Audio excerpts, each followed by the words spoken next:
कुछ अनसुनी कुछ अनकही कहानियाँ। हर कहानी कुछ कहती है। आइए सुनते हैं आज की कहानी क्या कहती है। आज की कहानी कहती है सच क्या। ये काफी पुरानी कहानी है। प्राचीन युग में भारत में जनक नाम के एक मशहूर राजा हुए थे। यह उन्हीं की कहानी है। उनका सीधा परिचय दिया जाए तो वे भारत के लोकप्रिय ग्रंथ रामायण की नायिका सीता के पिता थे। वे शुरू से धर्म के बहुत बड़े खोजी थे। सो दिन भर दरबार में धर्म चर्चा आयोजित किया करते थे।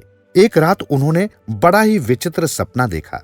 उन्होंने देखा कि एक शक्तिशाली राजा ने उनके राज्य पे हमला कर दिया और पूरा राज्य तहस नहस कर दिया। यहाँ तक कि उन्हें जान बचाने हेतु दूर जंगलों में भाग जाना पड़ा। अब अकेली जान, घना जंगल, युद्ध और भागदौड़ की थकान, हार की मायूसी और उस पर भूख। अब इस घने जंगल में मिले क्या। कई दिन इस तरह बिताने के बाद एक दिन उनके हाल पे तरस खाकर एक राहगीर ने उन्हें एक रोटी दी।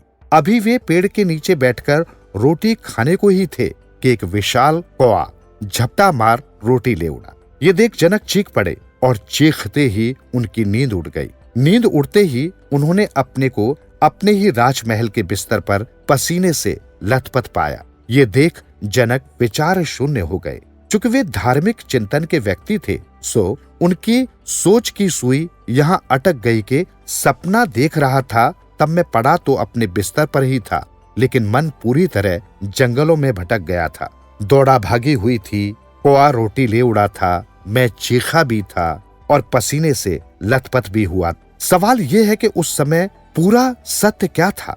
मैं बिस्तर पर लेटा था, वो सत्य था, या मैं युद्ध हार के जंगलों में भटक रहा था, वो सत्य था। अब सवाल तो जायज था, परंतु इसका उत्तर क्या। बस जनक उस क्षण से ही इसका उत्तर ढूंढने में डूब गए। इसके अलावा उन्हें और किसी बात का होश ही नहीं रह गया था। वे दिन रात दरबार में धार्मिक धुरंधरों को बुलाकर सवाल पूछा करते थे कि ये सच है या वो सच। उनकी ये हालत देख परिवार वाले, मंत्री व अन्य सभी हितैषी बड़े चिंतित हो उठे थे। उनका काफी इलाज भी करवाया पर कोई फर्क नहीं आया। उधर धार्मिक धुरंधर भी उनकी जिज्ञासा का कोई समाधान नहीं कर पा रहे थे। ये खबर उड़ती उड़ती उस समय के परम ज्ञानी अष्टावक्र के कानों तक पहुंची। वे तुरंत जनक के दरबार में पहुंच गए। स्वाभाविक तौर पर जनक ने अष्टावक्र से भी वही सवाल दोहराया। अष्टावक्र ने तुरंत हंसते हुए कहा, महाराज, न ये सच न वो सच। जनक तो चौंक गए, क्योंकि अब तक जितने भी लोगों ने बताया था उन्होंने जनक की एक या दूसरी अवस्था को सच बताया था। खैर, इस हालत में जनक चौंके। ये भी उनकी वर्तमान दशा के लिए बड़ी उपलब्धि थी। उधर अष्टावक्र ने अपनी बात विस्तार से समझाते हुए जनक से कहा, देखो, जब सपना देख रहे थे तब भी तुम पढ़े तो अपने राजमहल में ही थे, अर्थात उस समय तुम्हारा जंगलों में भटकना गलत हो ही गया। ठीक वैसे ही तुम सोचो कि वास्तव में तुम राजमहल में थे तो भी उस समय तुम्हारा चित्त तो जंगलों में ही भटक रहा था। अतः उस समय तुम्हारा राजमहल में होना भी गलत ही हो गया।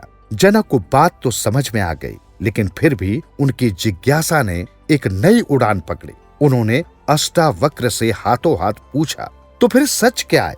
अष्टावक्र बोले, सत्य तुम्हारा दृष्टा है, जो ये दोनों घटना देख रहा था। उसे इन दोनों में से किसी से कोई मतलब नहीं था।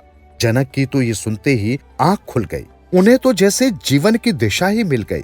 अब तो उन्होंने जीवन का एक ही मकसद बना लिया कि चाहे जो हो जाए, मृत्यु पूर्व दृष्टा का एहसास करना ही है। खैर, बाद में अष्टावक्र ने एक गुरु की तरह जनक को उनके दृष्टा में स्थित भी किया।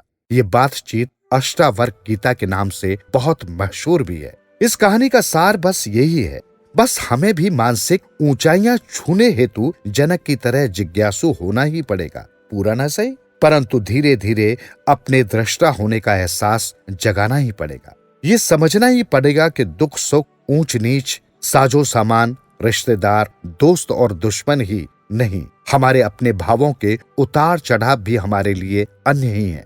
हम तो उन सबको सिर्फ देखने वाले हैं, हम उनमें से कुछ नहीं। इसलिए वास्तविकता तो ये है कि अंदर बाहर की ऐसी कोई घटना नहीं जो हमें प्रभावित कर सके।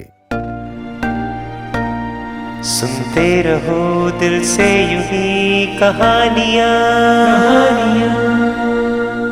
कहानियाँ आपकी, हमारी और सबकी, जो दिलों को छू लेती है। सुनते रहें कहानियाँ।